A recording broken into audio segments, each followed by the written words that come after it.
The dust remembers what the living try to forget. In 1887, a silent cowboy paid 3 silver coins for a woman no one wanted.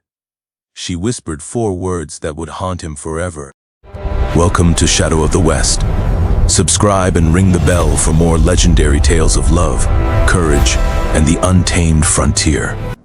There is a kind of silence that exists only in the West, not the silence of peace, not the silence of sleep, but the silence of forgotten graves, of abandoned ranches, of women who stopped crying because no one was listening.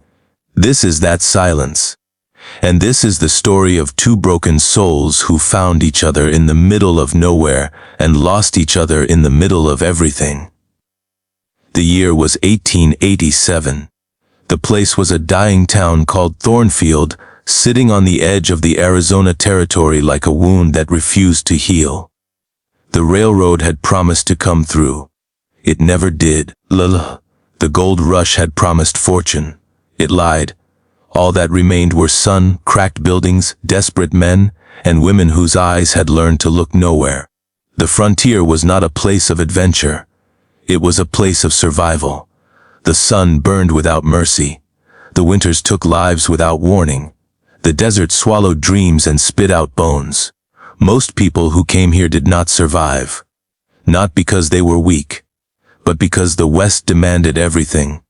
And most people had nothing left to give. Into this dust-choked land rode a man named Silas Cain. He was 34 years old, though his eyes looked older. Much older. They were the eyes of a man who had seen too much, who had done too much, who had buried pieces of himself in unmarked graves across 3 territories. He had no family. His mother had died when he was 7. His father had disappeared into a whiskey bottle and never returned. He had no ranch, no land, no name that anyone remembered fondly. He was a drifter who had stopped drifting, a man who had lived by violence in his youth and spent his 30s trying to outrun the echoes of his own sins. Silas had come to Thornfield to disappear, to buy a small piece of land at the edge of nothing, to build something quiet with his hands instead of destroying things with them, to die without anyone noticing. He did not come looking for love. He did not believe in love. He did not come looking for redemption. He did not believe he deserved it. Some sins were too heavy. Some blood would never wash off. He came looking for silence, just silence. But the West had other plans. It was a Saturday morning when Silas first saw her. The sky was pale and endless. The wind carried dust and the faint smell of something burning far away. He had wandered into town for supplies. Flour, salt, nails, simple things for a simple life. But the town square was crowded. Men stood in clusters speaking in low voices. Women peered from doorways, their faces tight with judgment. Children were sent inside. Shutters were closed. And in the center of it all stood a wooden platform, an auction block. In those days, the frontier had its own laws. Laws that were not written in books. Laws carved into the bones of desperate people. When a woman was left alone, widowed, abandoned, disgraced, and could not pay her debts, she could be auctioned. Not as property exactly, but as obligation. A man could pay her debts and claim her as his responsibility. As his wife. It was legal. It was common. And it was the loneliest fate a woman could suffer. Silas watched from the edge of the crowd. He leaned against a wooden post, his hat pulled low. He had no intention of bidding. He had no interest in marriage. He had no room in his hollow chest for another heartbeat. But then she stepped onto the platform, and the world went quiet. Her name was Elara Weston. She was 26 years old. Her dress was faded gray, patched at the elbows. Her hair was the color of autumn wheat, pulled back in a simple braid. Her face was thin, too thin. The face of someone who had not eaten properly in weeks. But her eyes, they were the color of storm clouds, gray and deep and full of lightning that had nowhere to strike. They were not the eyes of a broken woman. They were the eyes of a woman who had been broken and had somehow put herself back together with nothing but stubborn will.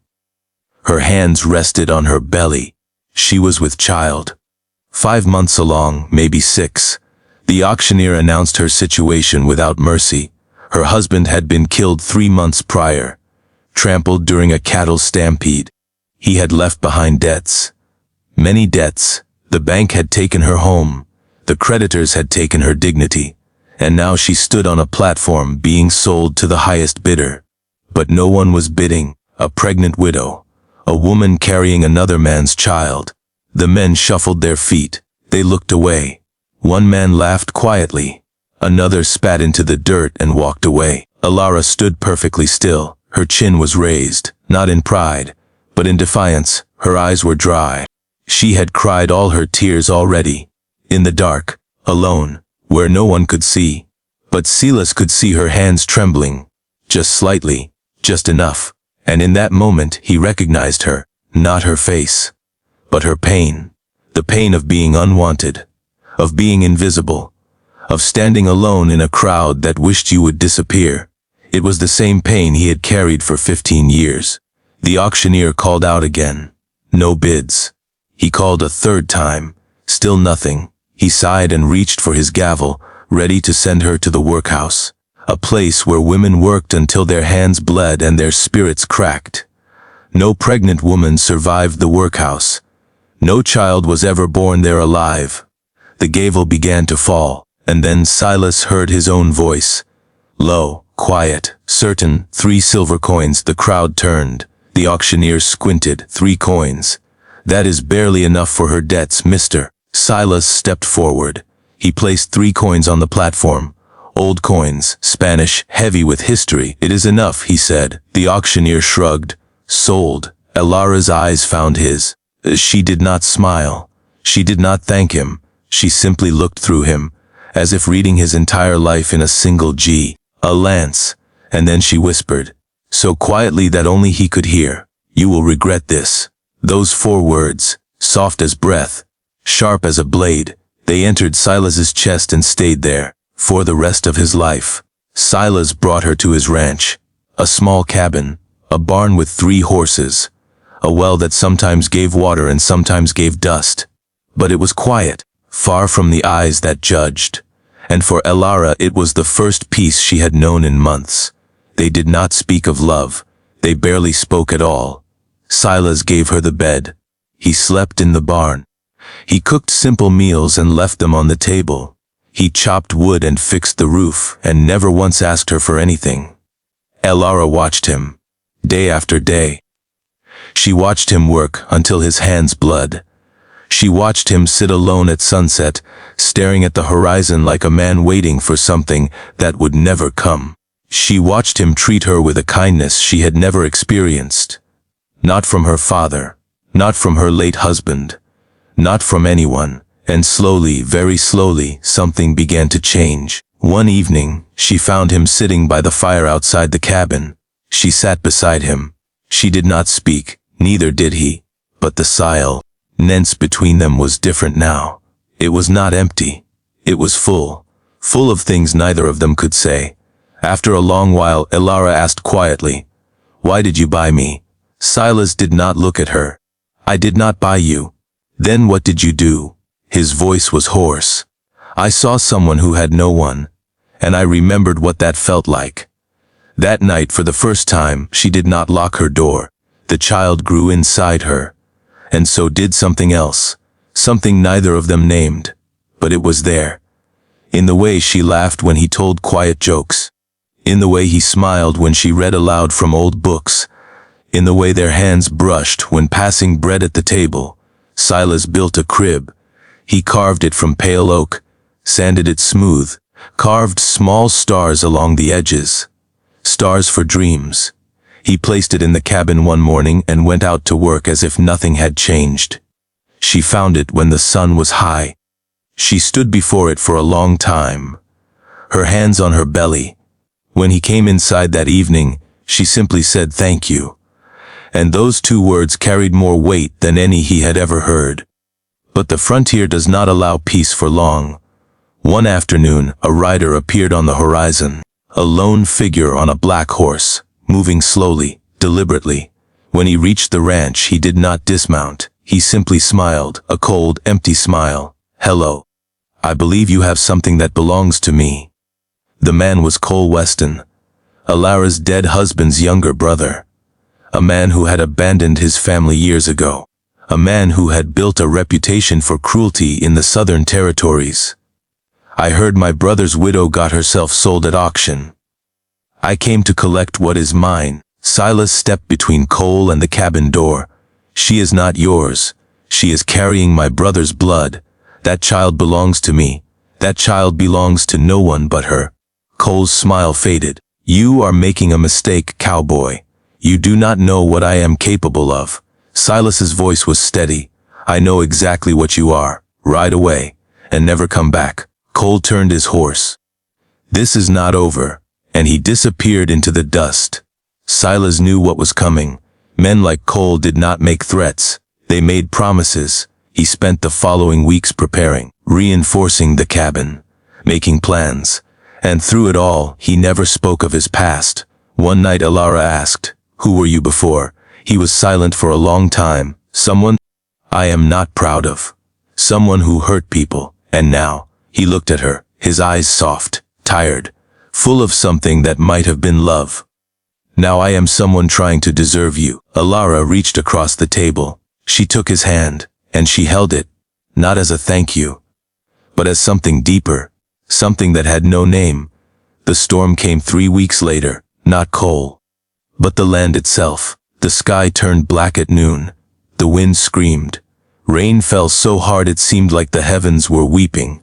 And then came the flood. The river swelled, overflowed, became a monster of mud and debris. Silas saw it coming. He ran for Elara, lifted her in his arms, carried her toward higher ground. But the flood was faster. The water caught them, threw them, separated them. Then he heard her scream, somewhere downstream, trapped against debris, the water rising around her. He did not think. He let go of the branch he was holding, let the current take him, fought through the water, reached her, wrapped his arms around her, shielded her body with his own as debris crashed around them.